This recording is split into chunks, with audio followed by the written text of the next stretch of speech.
Buenas y bienvenidos sean todos a este podcast. Nosotros somos Silver Wizard Oli. y Wizard, y dos DM entran a un bar y se encuentran con un montón de cultistas haciendo un ritual. Eldritch Blast. Ah, no era todavía. Eso es lo que vamos a escuchar en todo este podcast, porque hoy nos Claro. toca hablar de los brujos. Brujo suena misterioso y Podría ser misterioso, sí. Sobre todo si sos una persona que ha empezado a jugar en segunda edición y jugó tercera edición y llegó a quinta edición y dice, ¿qué es esto? ¿Cómo se hay come? una en el medio. ¿Dónde? Hoy sí. Entre 3.5 y quinta hay una en el medio. Veo que hay males heredados entonces. Sí, y no son precisamente los que vienen de los pactos de los demonios. Bueno, la cuestión es que en algún momento de la historia apareció otro personaje más de carisma, porque faltaban, no alcanzaba con el bardo, con el hechicero y con el paladín. Alguien dijo, necesitamos un cuarto personaje de carisma y dijeron, bueno, vamos a poner un brujo. Y la particularidad que tiene el brujo, que es un caster, efectivamente, y que usa carisma como el hechicero también, es que dijeron, pero no va a tener los poderes innatamente como el hechicero, ni de su alma como el bardo, ni de una deidad como el paladín. Va a ser un pacto con una entidad antigua, y esa entidad va a decirle, bueno, vamos a hacer un trato, yo te voy a dar podercitos y vos vas a laburar para mí.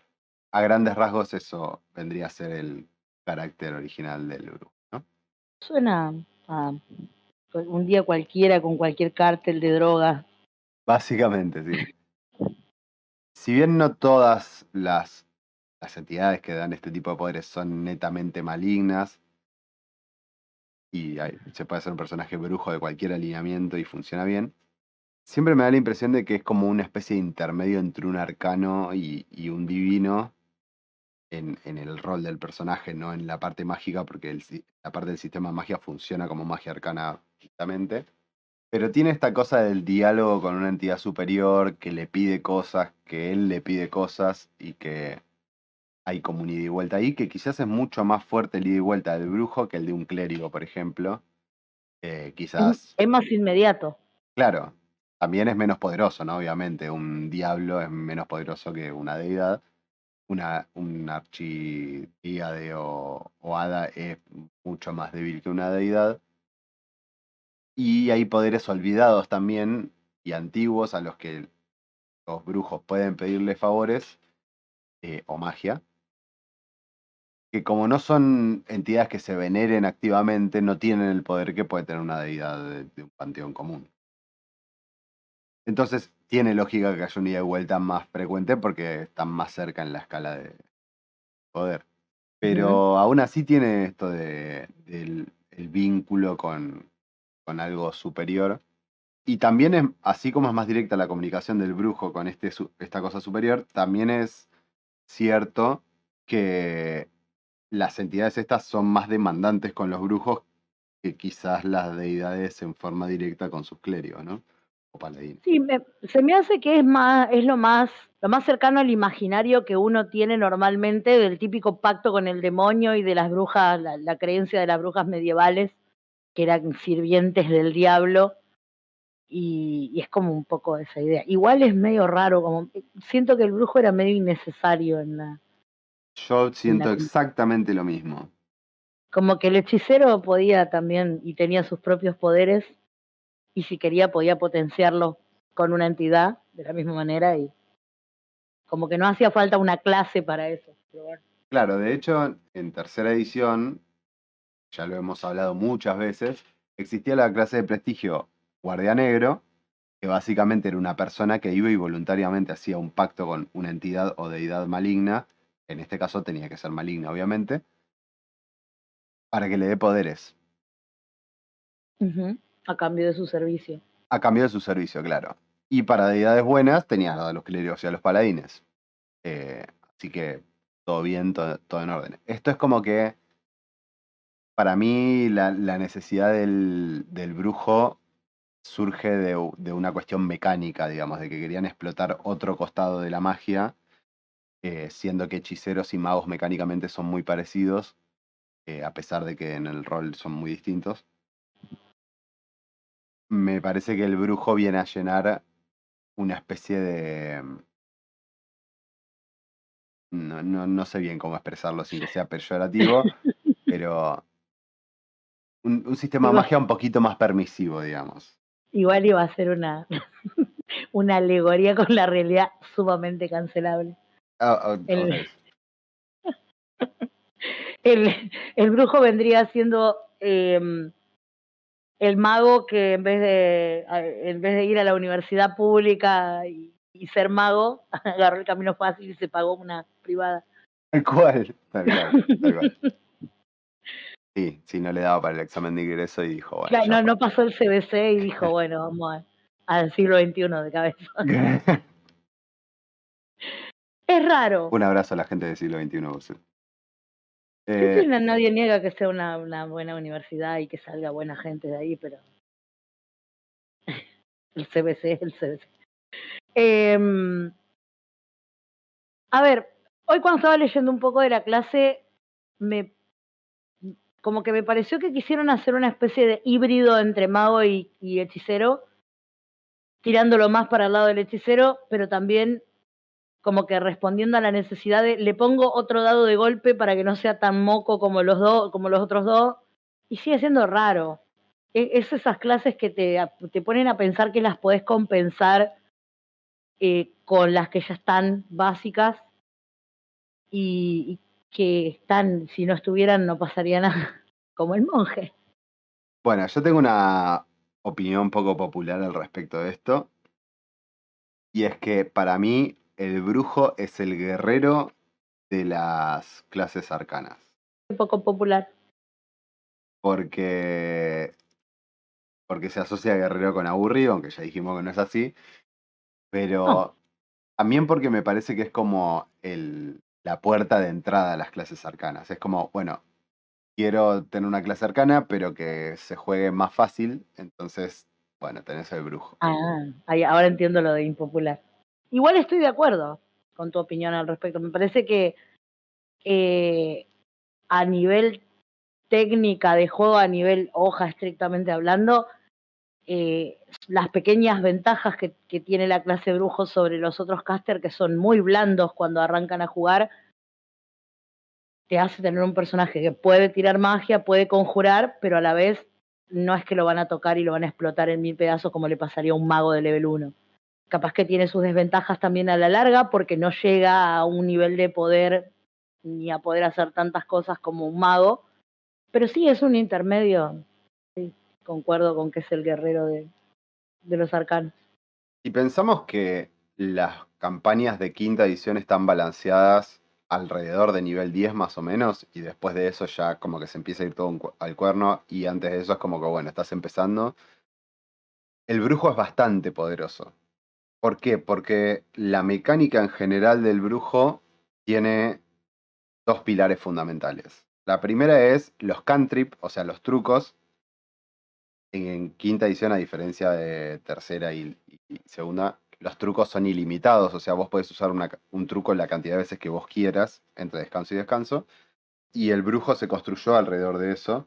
Y el otro tema es el asunto de los slots de conjuros, que si bien tiene pocos, porque recibe muy poca cantidad de slots de conjuro el brujo, es decir, para ponerlo en términos que quizás se entiendan un poco más, puede usar muchas veces menos conjuro que otras clases que usan magia. O sea, si un mago puede usar 7 conjuros a nivel 1, el brujo puede usar uno.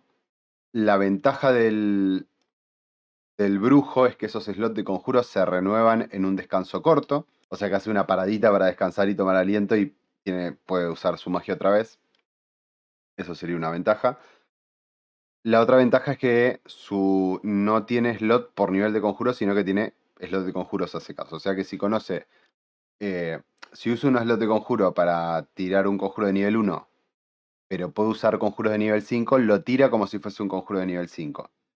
Que de nuevo, no sé si llega a comparar o sea, no sé si llega a cubrir la versatilidad que tiene un mago o un hechicero. digamos que le sacan versatilidad para darle un poco más de poder, de que bueno, cuando uses un conjuro va a importar, digamos, porque va a ser un conjuro poderoso. Sí, yo creo que tal vez no tiene tanta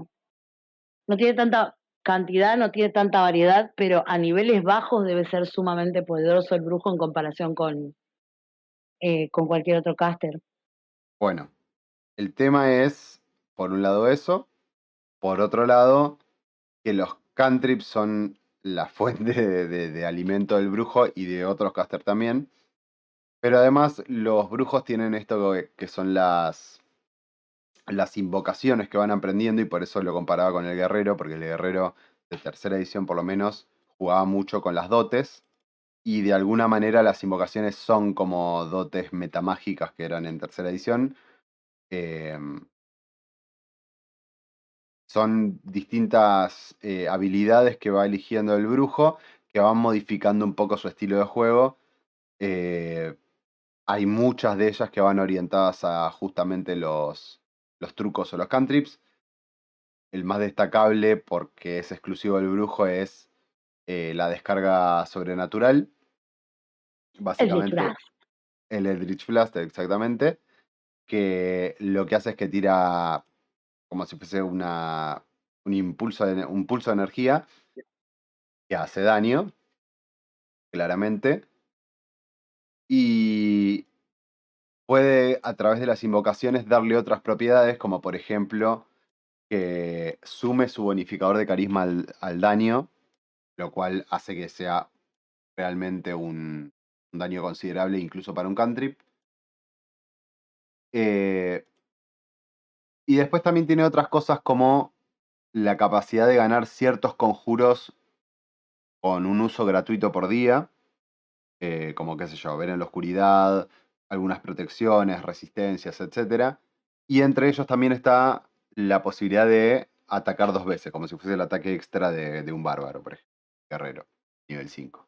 Esto en parte lo ayuda a diversificarse un poco, si bien, como decía antes, el estilo de juego es bastante simple, porque vas a depender mayoritariamente de los cantrips, y los conjuros que uses van a ser como muy situacionales. Bueno, eso.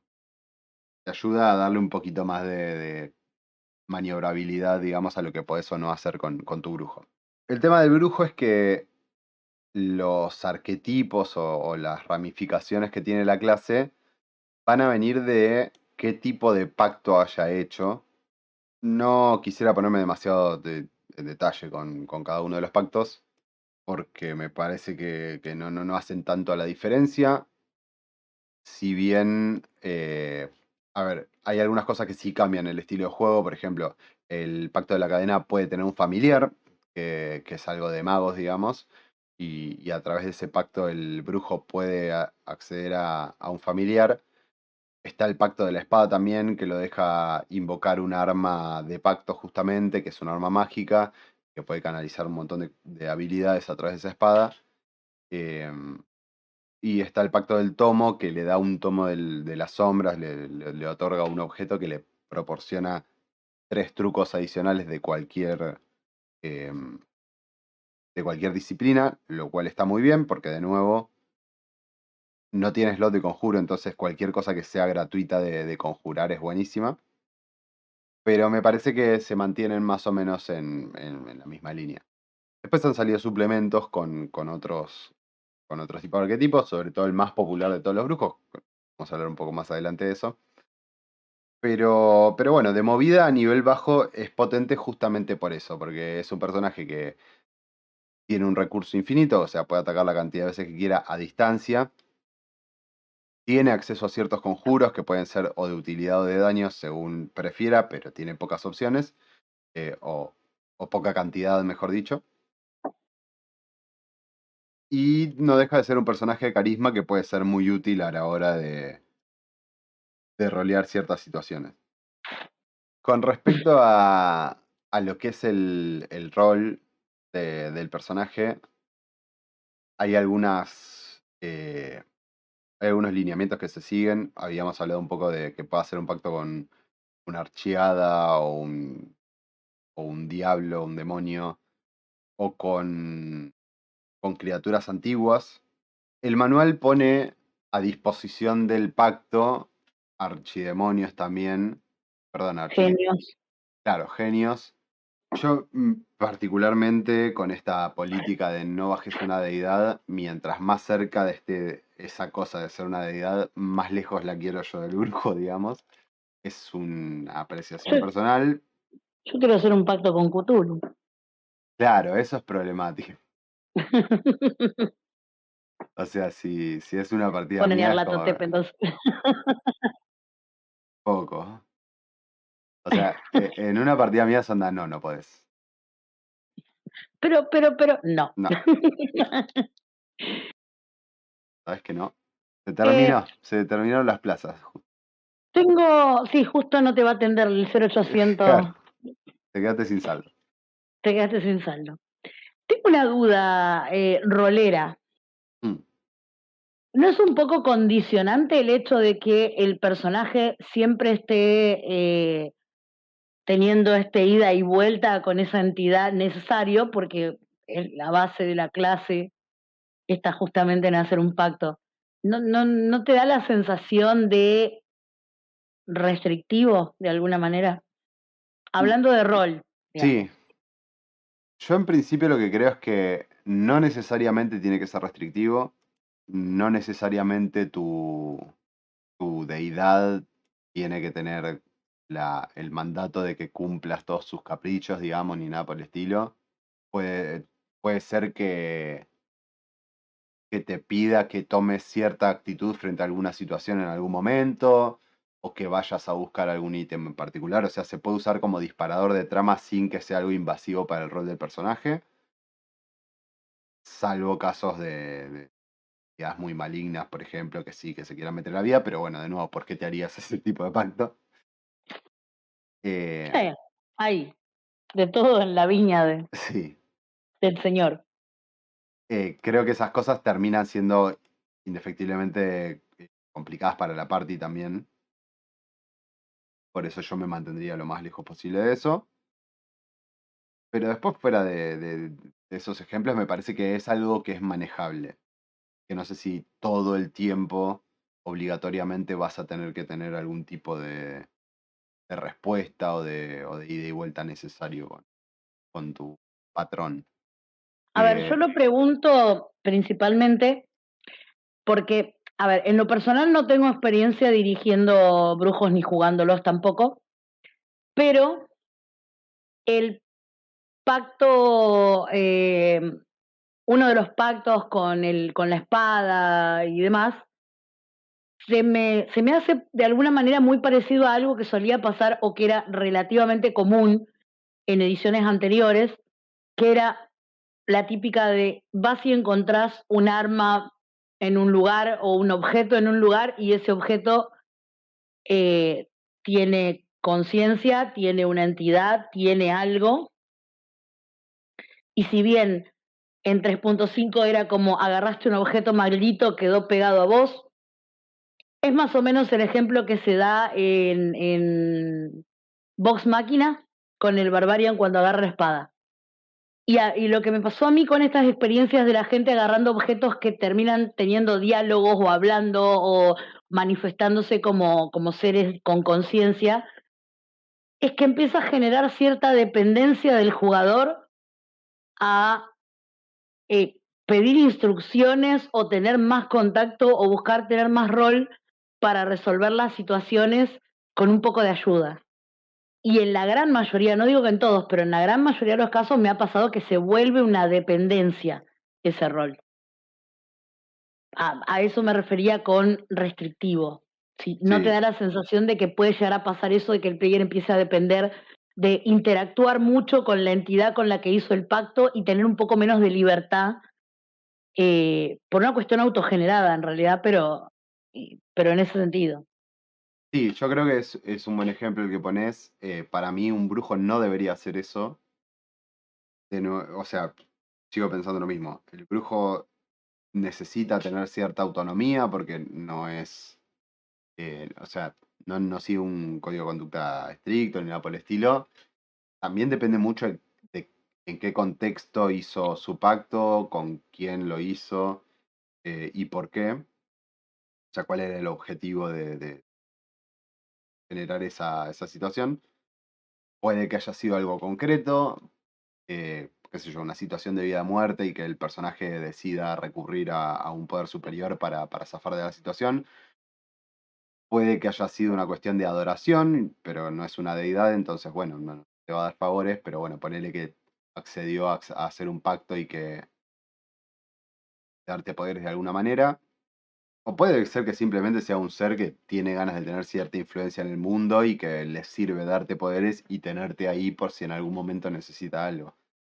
No hay nada así como escrito en piedra de que tiene que ser de una manera o de otra, y por eso yo prefiero, salvo casos muy específicos, que sea algo un poco más tranqui, ¿no? Algo que, bueno, que el jugador esté esperando justamente eso, tener la presión de su patrón encima todo el tiempo, o algo por el estilo, porque si no termina siendo el DM diciéndole qué es lo que tiene que hacer al grupo, y es un bajón para el brujo y Sí, sí. para el grupo, digamos. A eso justamente iba con que, bueno, de nuevo, yo no tengo experiencia con el tema específicamente del brujo, pero sí me ha pasado en partidas esto de la espada. Hay muchos objetos mágicos en Forgotten que te pueden generar eso. Y es como, primero es un poco chocante agarrar un objeto y que el objeto tenga conciencia propia y te empiece a hablar y te empiece a exigir cosas a cambio de darte poder o de hacerte más fuerte de alguna manera. Pero después también se genera como una costumbre, que es como, bueno, a ver qué favor te hago ahora para que vos me ayudes a poder vencer a tal cosa. O qué querés ahora para... Y empieza a ser algo que se le quita un poco de autonomía. Sí, una dependencia, digamos, que para mí, de nuevo, es innecesaria. Si bien cuando el brujo llega a nivel alto, cuando digo alto me refiero a nivel 20, o sea, final de los finales de las campañas, eh, tiene una relación más directa y quizás le puede pedir el favor de que le devuelva los espacios de conjuro, para decirlo de una manera mecánica, y cosas por el estilo. Me parece que sigue estando a una distancia prudencial donde no necesariamente te va a dictar qué es lo que tenés que hacer o qué es lo que no tenés que hacer. De nuevo, si hiciste un pacto con un archidiablo, seguramente no te vas a poner a ayudar a paladines y qué sé yo. Salvo que, bueno, que sí, que tu patrón te lo pida por algún. Pero me parece que son casos más excepcionales. Bueno, eso me lleva a hacerte otra pregunta que se me ocurrió mientras estabas hablando. ¿Cómo manejas esto? Porque de repente tenés una mesa en la que un jugador te elige un paladín de los ancestros, el paladín más clásico de los clásicos que supervivió hasta quinta edición. Tenés un grupo de personajes buenos o neutrales y te cae un jugador que quiere hacerse un hechicero que tiene un pacto con un archidiablo recontra maligno. Es complicado pensar una razón para que estén sentados en el mismo, coexistiendo en el mismo lugar, alguien que cuyo patrón es maligno y un pala. ¿Cómo se te ocurre que puede llegar a funcionar? Dejando a un lado que podés decirle al player, hacete otro personaje y no minche la guinda, ¿no? Que es lo que yo haría. Bueno, Eh, hay el tema con el brujo, y que es la diferencia fundamental que tiene con paladines y con las clases que tienen fe en realidad, es que justamente el brujo no necesita tener fe en algo. O sea, hizo un pacto con una entidad y punto. Y quizás fue en un momento de desesperación y la persona no quiere saber nada con ese pacto que hizo y hasta se quiera librar de eso. Es una posibilidad completamente factible. Desde ese punto de vista, o sea, yo orientaría a mi jugador brujo en ese caso a que vaya más en esa dirección que en la dirección de soy maligno y me voy a cargar todo esto porque me pintó. O sea, existe un mundo donde el paladín lo puede ayudar al brujo a liberarse de ese pacto o por lo menos a actuar juntos en función de eso. Y obviamente, creo yo, que por el simple hecho de que ambos estén en la mesa, como DM podés meter conflicto entre ambas partes justamente porque un paladín le quiere robar, entre comillas, cierto privilegio a la entidad esta que lo tiene dominado al brujo.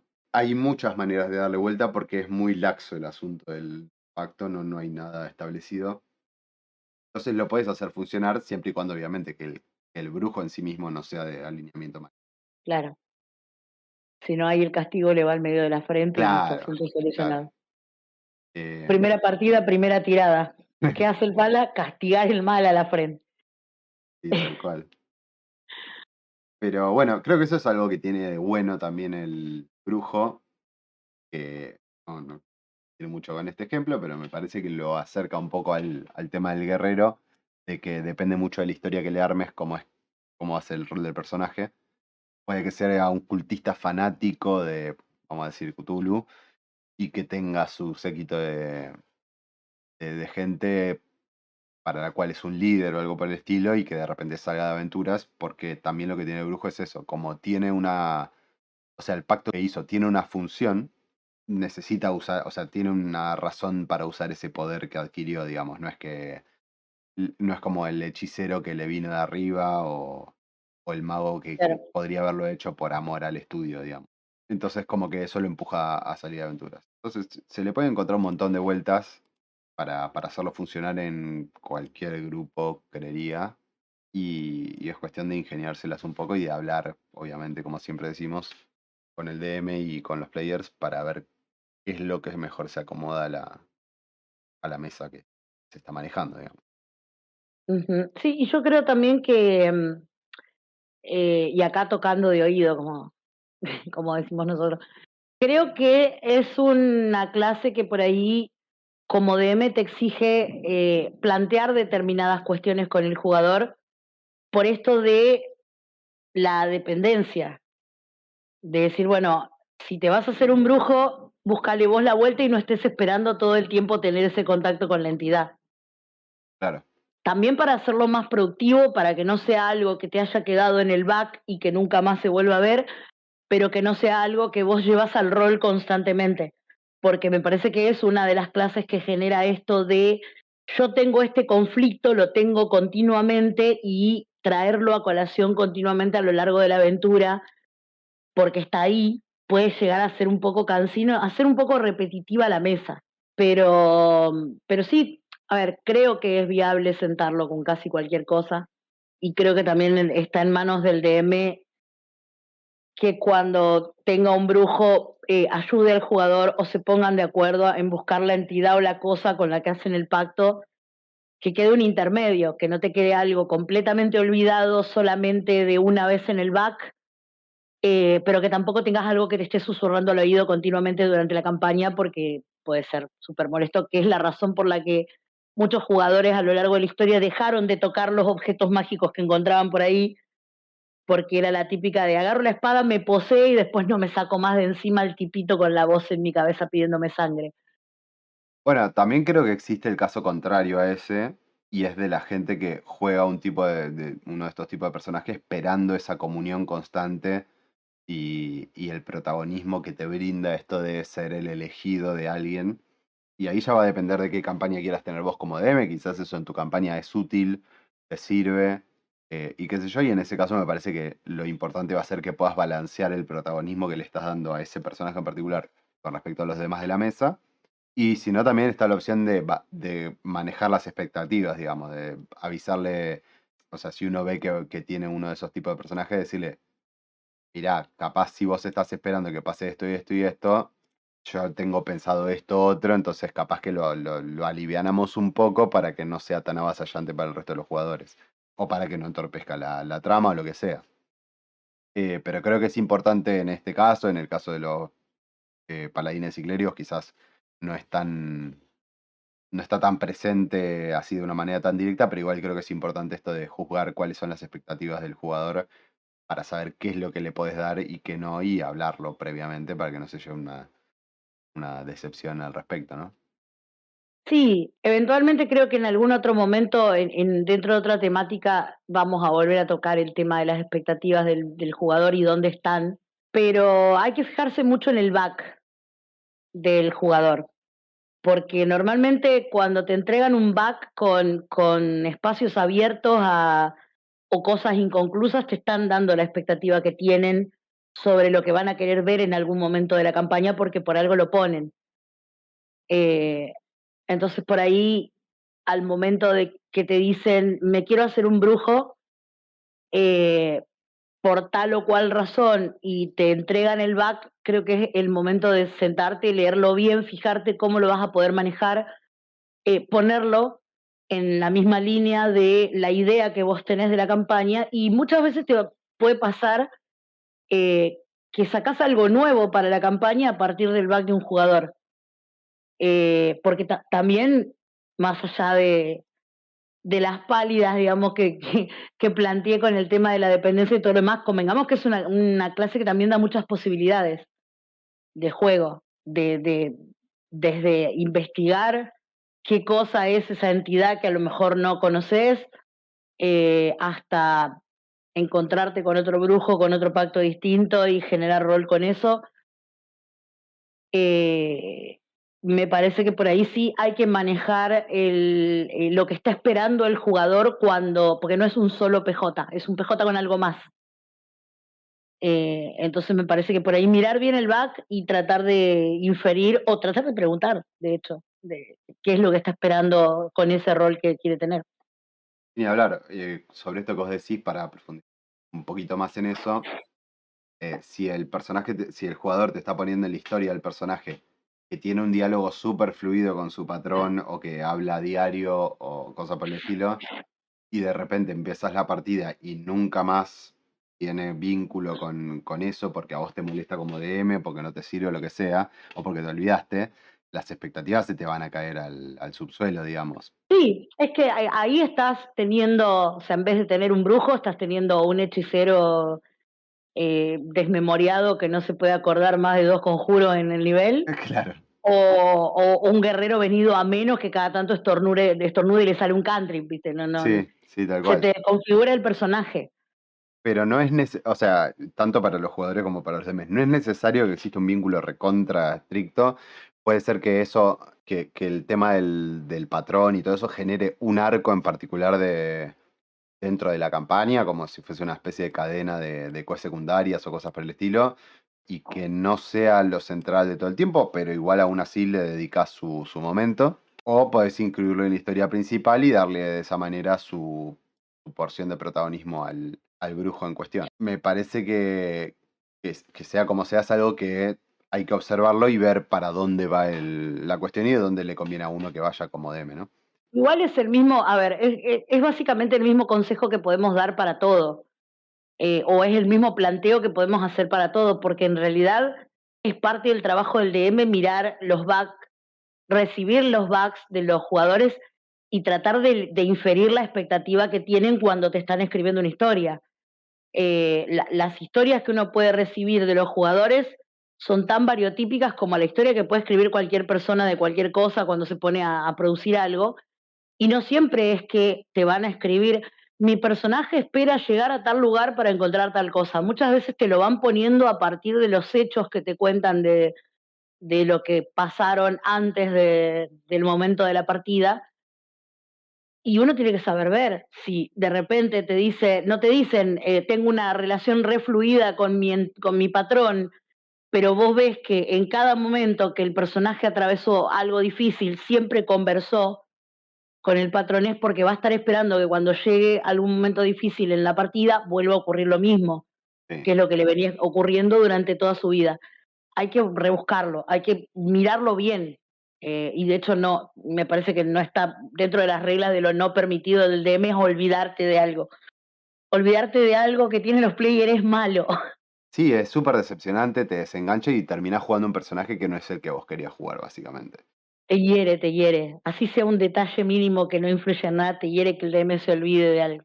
Sí, sí. Te lo dice alguien que en su última partida jugada se olvidaron que era un semielfo. Sí, tal cual. Es algo a lo que hay que prestarle mucha atención. La gente pone su cariño en sus personajes o las expectativas que tienen para la partida en las historias de sus personajes y es algo que es relevante.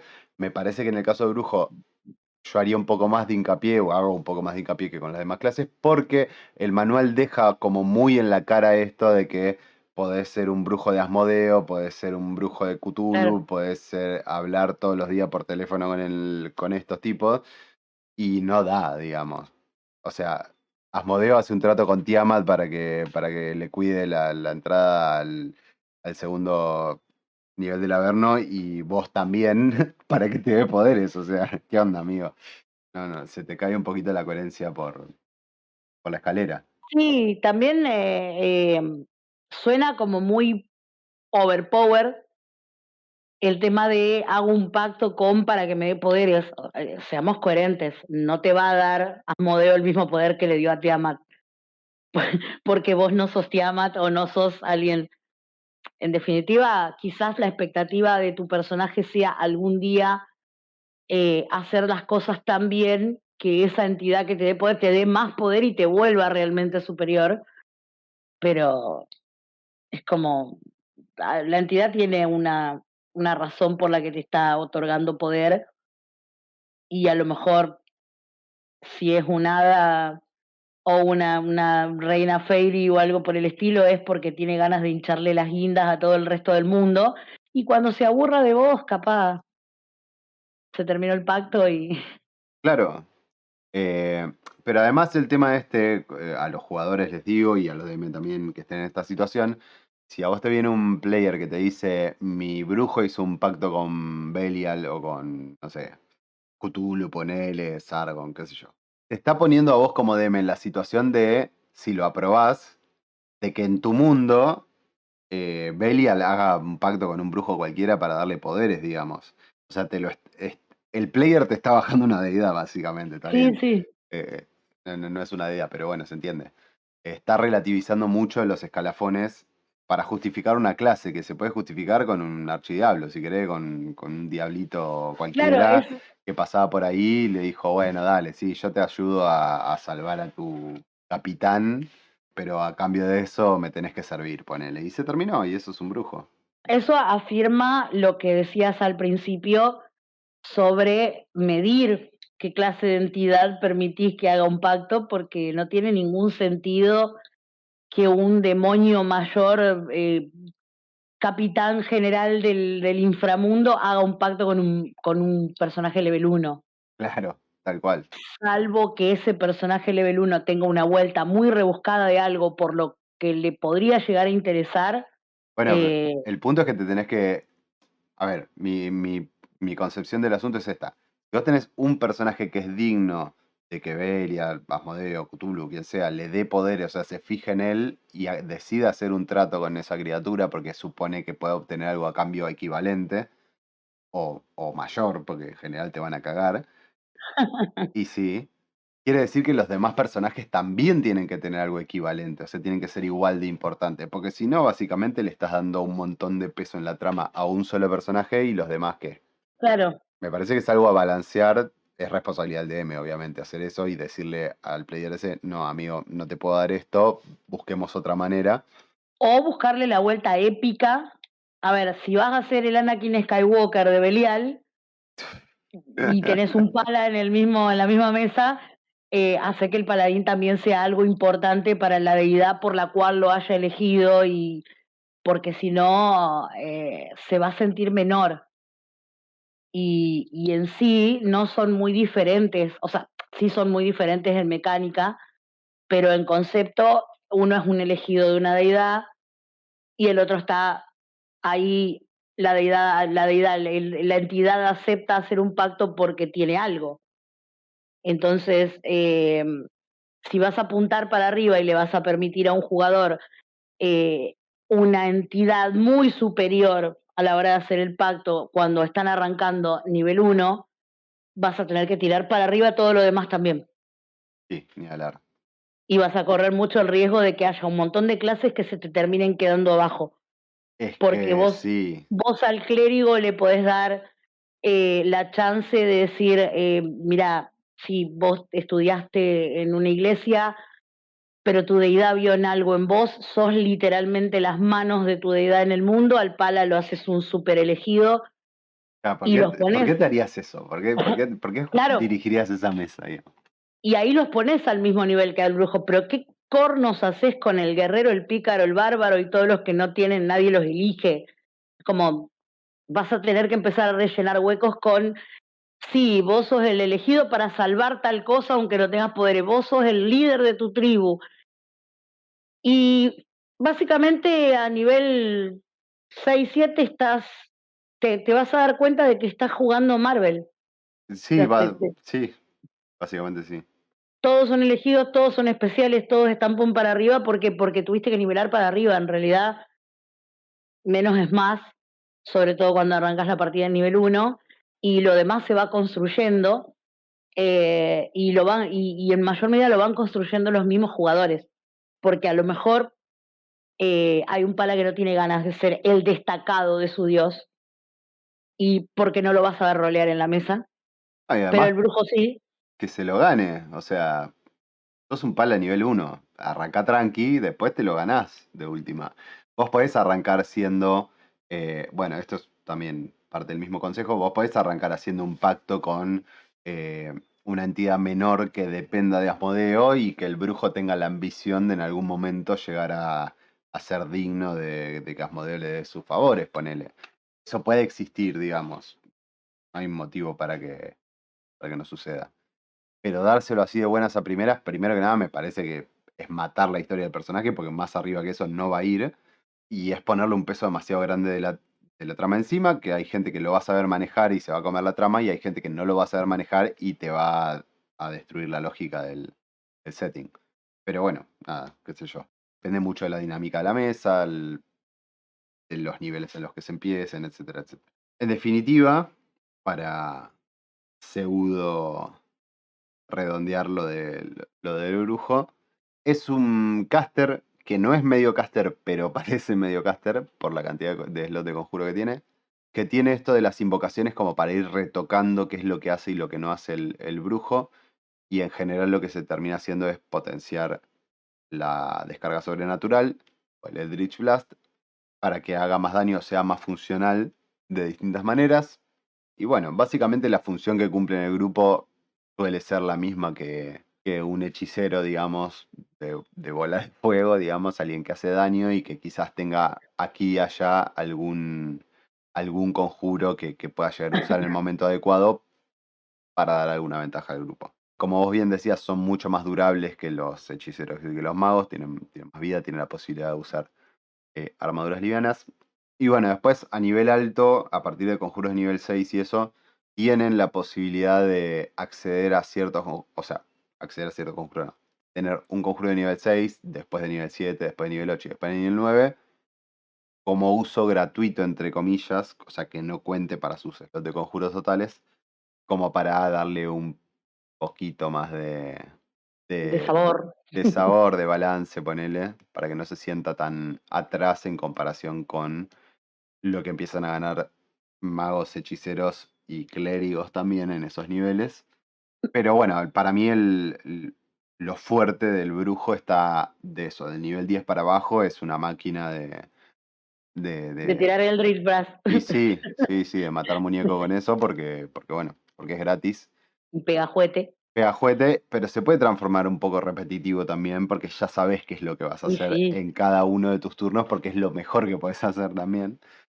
Eh, Bueno, tal vez es una apreciación mía personal, pero desde la perspectiva del DM me parece que Quinta tiene esta tendencia a que todas las clases se allanen en algún momento y se puedan volver demasiado repetitivas, que supone un desafío para el DM de innovar, de tratar de buscar distintos escenarios para los combates o de tratar de buscar distintas situaciones que permitan aprovechar, porque al tener menos habilidades, al tener menos dotes, al tener menos cosas, se me hace también que vuelve un poco mecánico, un poco repetitivo el uso de algunas clases.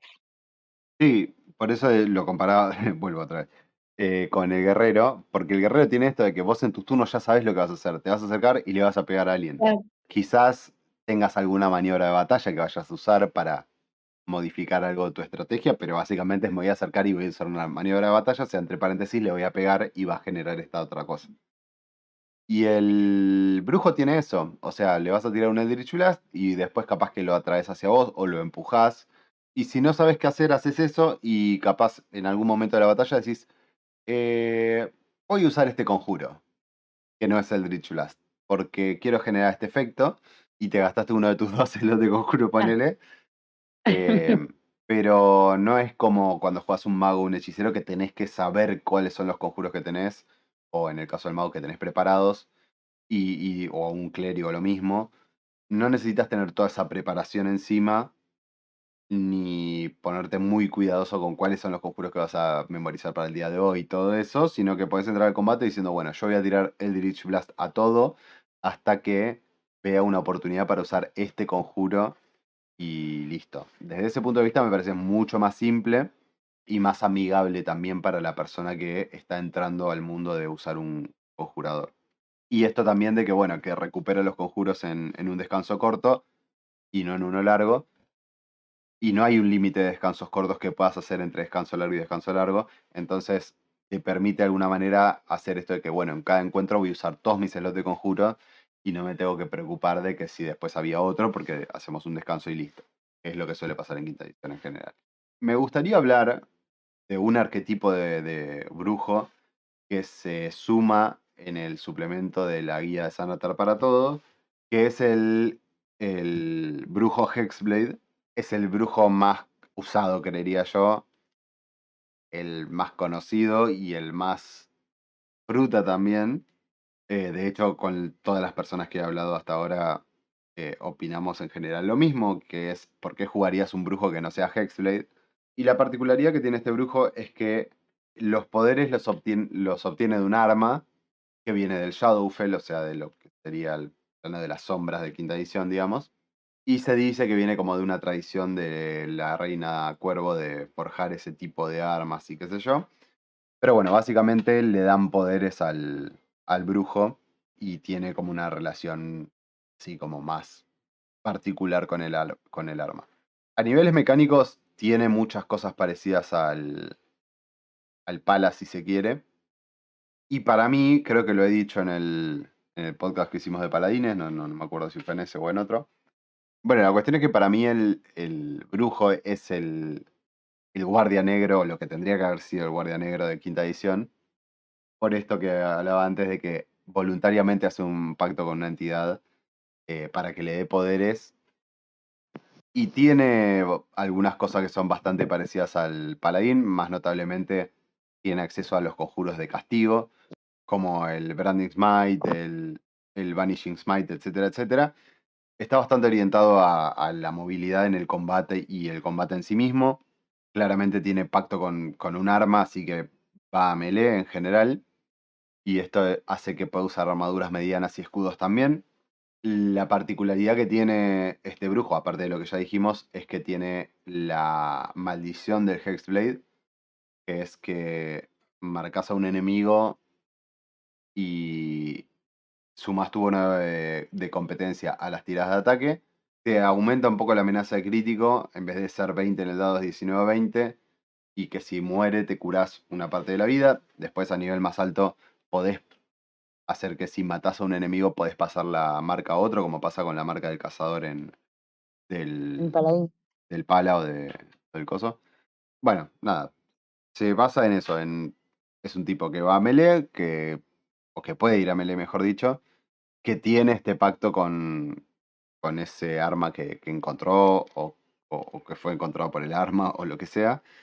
Y pareciera que, a ver, ataca con carisma a melee, tiene la posibilidad de usar armaduras medianas y escudos, alcanza niveles de CA bastante interesantes y además sigue teniendo la ventaja de tener la descarga sobrenatural. O sea que es bastante completo como combatiente. Eldritch Blast. Sí, la línea que más dice todo brujo en una partida de ida. Por eso me estoy sacando las ganas de decirla durante todo el podcast. ¿Qué te hace pensar que el Hexblade es más afín a lo que sería el Guardia Negro de 3.5 y no, por ejemplo, el Pala de la Venganza. Para empezar, el pala de la venganza es un pala. Sí, eh, bueno, es un y, tipo vengativo. y el tema del pala es que, según nuestra tradición que hemos revisado desde segunda edición, el paladín debería ser alguien bueno. Quizás no en quinta, no necesariamente legal bueno, pero tendría que ser bueno. Y el guardia negro es todo lo contrario a eso. El guardia negro es una persona que voluntariamente hace un pacto con una deidad o con una entidad maligna. Si lo mirás por el lado de la hoja del personaje, y sí, podría ser que te hagas un paladín de la venganza y digas, bueno, sirvo a una deidad maligna y punto. Más allá de la aberración del rompejuramentos, que vendría a ser el guardia negro de quinta edición, que de nuevo, lo que a mí me molesta del rompejuramentos es que rompe un juramento y es un, entre comillas, paladín que rompe un juramento. A, Eh, a mí me molesta un poco más que el poder lo extraiga de su interior. bueno, sí, sí. Sin embargo, el brujo Hexblade hace un juramento o un pacto y obtiene su poder gracias a eso, que es lo que hacía el Guardia Negro. Entonces, me parece que hay una línea de continuidad más fuerte en el Hexblade que en el Outbreaker. Concuerdo. ¿Has jugado Hexblade vos? Yo tuve un Hexblade, sí. De hecho, creo que fue mi segundo personaje de quinta edición. Y la verdad que me gustó. Lo había multiclaseado en ese momento. Era Guerrero Hexblade.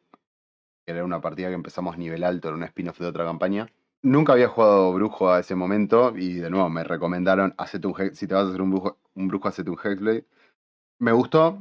No me hice la combinación más fruta que podría haber hecho. Opté por. O sea, mi idea era tanquear, digamos, básicamente. Pero me sorprendió para bien la dinámica de la clase. Qué raro, ¿no? Suena para los que estamos acostumbrados a que venimos de segunda edición 3.5, pensar en una clase que es caster o se supone que es caster y que digas la intención era tanquear. Es como extraño porque uno piensa en caster y piensa en el mago y su fragilidad y no te imaginarías nunca un mago tanque salvo que hagas una multiclass muy extraña. Claro, Por bueno. ahí hechicero pala, pala hechicero está un poco más normalizado, pero No me acuerdo bien cómo lo había armado ese brujo, tendría que revisarlo. Pero lo había orientado al combate yo. O sea, eran 5 niveles de guerrero y 5 de Hexblade, me parece, o 4 de Hexblade, una cosa así. Entonces no tenía mucho de lo del casteo del Hexblade, qué sé yo, tenía algunos de los castigos y algunas cosas por el estilo, que está bueno. Y tenía todo el rol del Hexblade, porque el tipo había sido un militar. Bueno, y eso es lo otro que me había gustado del personaje. Yo le metí, o sea, hice una historia bastante extensa del personaje ese, aunque nunca la terminé. Pero bueno, acordé con el DM cuál era la manera en la que se había hecho un brujo, se había transformado en un brujo. Y la particularidad que él tenía es que él no había accedido a ese pacto de manera voluntaria, digamos.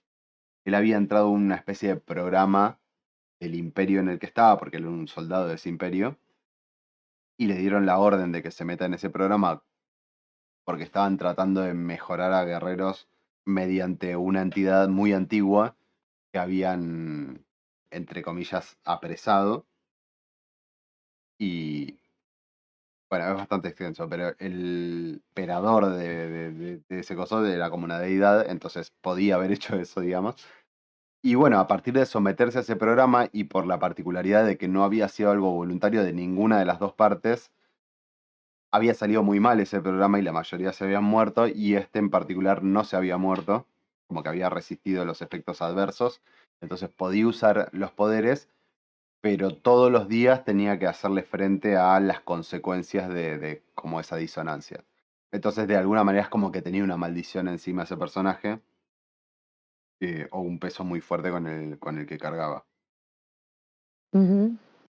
Suena interesante el planteo del personaje en general. Claro, y el tipo era me había esmerado bastante con esa backstory. Empezaba de que él era muy chiquito y cómo empieza su afición para entrar al ejército. Él quería ser un guerrero, termina siendo maestro de batalla porque hizo un estudio académico de los campos de batalla y la estrategia y qué sé yo, y después lo terminan metiendo a este programa como si fuese el SWAT, ponele una cosa por el estilo, y las cosas mal en sal, y lo terminan como derivando a un escuadrón que era la party, digamos, como si fuese los Avengers, ponele, pero de la salada, o sea, de la quinta marca de los Avengers. Eh, Esos son los Avengers que en la caja de las coleccionables te traen a Batman. claro, eran los Avengers made in China. Claro. eh, y como este estaba fallado, medio que lo tiran ahí. Y estaba lleno de seres particulares ese grupo. Pero me gustó eso, esa manera de explorar, porque no tenía ganas de hacerme un personaje así que diga, quiero hacer un pacto con una deidad maligna o con una entidad maligna para que me den poder.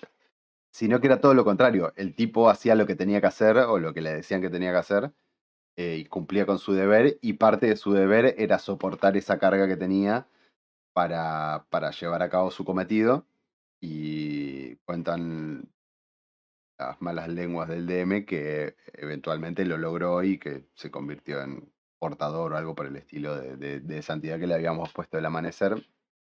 Era como una especie de ojo que era como atemporal, tenía como una visión de todo el tiempo al mismo tiempo. Y bueno, era un setting, es un setting homebrew que está muy bueno, por cierto, y que espero que en algún momento lo tengamos al creador aquí explicando cómo piensa él para hacer los mundos y demás. Sí, sí, sí. Pero bueno, al tener la libertad o la soltura de agregar o quitar estas cosas, se pueden lograr ese tipo de resultados. Y además que, bueno, estábamos de nuevo en una campaña que empezábamos nivel alto y que por lo tanto los personajes eran poderosos de por sí, tenían como ciertas particularidades. ¿Se te ocurre algún ejemplo de brujo como para hacer una comparación entre cosas que tal vez la gente conozca y no necesariamente sean del juego? Bueno, lo que habías dicho vos antes, la típica historia de la cultura popular, digamos, de alguien que hace un pacto con el diablo y a través de eso tiene riquezas y qué sé yo. Eh, Fausto. bueno, una especie de... Se me había ocurrido una referencia a Anakin versión Darth Vader, que no es exactamente un brujo, pero bueno, esta cuestión de por resentimiento, por una venganza, por lo que sea, caer a la tentación de recurrir a un poder oscuro para hacerte más poderoso o lo que sea. Bueno, me parece que puede entrar en ese Sí, arquetipo, digamos. yo igual a Anakin sí lo pondría más para el lado de el rompejuramentos porque el poder viene de él y no de una entidad externa. O sea, la fuerza es la fuerza, pero está en él. Em, pero no es un mal ejemplo de alguien que hace otro juramento, digamos, otra cosa para cumplir su venganza o su odio o lo que sea. Bueno, la máscara. Cagate de risa, pero la máscara. Sí, sí, porque la máscara es una entidad. eh, es un muy buen ejemplo, de hecho. Después, ejemplo de Hexblade, por ejemplo, cuando. He-Man. Bueno, He-Man. eh, ¿Viste Constantine, la película? Cuando empiezan que encuentran la lanza del destino y el tipo la agarra y de repente se posee y qué sé yo. Ujú. Bueno, podría ser un ejemplo muy extremo, un Hexblade. Sí, digamos que eso podría ser un buen ejemplo de lo que le pasaba a los jugadores en 3.5 cuando abrían el cofre y se robaban las cosas. Pero si aceptara la propuesta de la lanza y hubiera un acuerdo común, sería un Hexblade. Bien. Hay un anime del ámbito del anime, digamos, que se me ocurrió hoy como ejemplo, que no sé si será muy popular y muy conocido. El nombre en japonés es Kuroshitsushi o el mayordomo oscuro. donde básicamente la historia del personaje principal es que la intentan asesinar y en el momento de la muerte se le aparece una entidad y le ofrece seguir viviendo para cumplir su venganza a cambio de favorecerse de eso. Y tiene la particularidad de que la protagonista es la dueña de una empresa muy grande y su mayordomo es el demonio con el que hizo el pacto y la acompaña. Ahí la entidad está presente y funciona de otra manera, ¿no? Pero sigue siendo un pacto con una entidad para sobrevivir. Bueno, una onda Death Note, ponele también, con el pacto del tomo. Claro, sí, sí, sí, podría ser. Ahora que lo pienso en la cosmogonía del anime o por ahí la literatura japonesa con el tema de los Oni y de esa clase de seres es bastante más común encontrar así pactos por venganza y esa clase de cosas. Sí, sí, tal cual.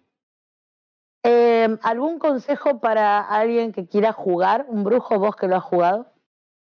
Yo particularmente en quinta edición, por esto que digo, de que en general las campañas se piensan de nivel 1 a 10, todo el resto es de arriba, digamos. eh, en general prefiero no multiclasear mis cosas, sacando este único ejemplo que justamente el brujo que jugué, que como sabía que el Hexblade iba orientado a lo melee y bueno, y me pegaba con la historia del personaje, lo hice guerrero primero y después Hexblade. Em,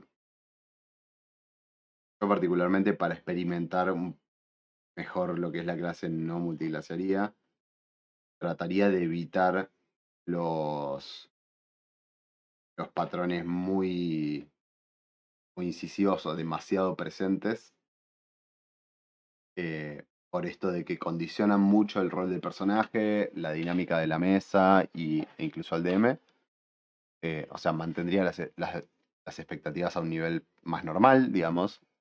Y bueno, la realidad es que yo acostumbrado a jugar clases arcanas de toda la vida, para mí lo que sí es muy importante es, tenés un slot de conjuro, dos slots de conjuro, bueno, pensá bien qué es lo que vas a usar y acordate que está eso ahí.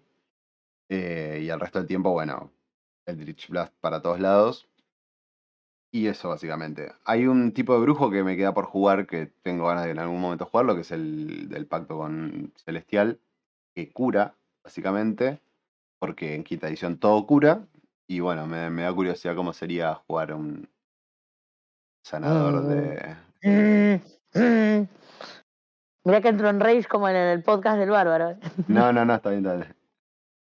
Eh, Para que la gente lo sepa una vez más. Odio que todo cubre en quinta edición. Gente as- es mala.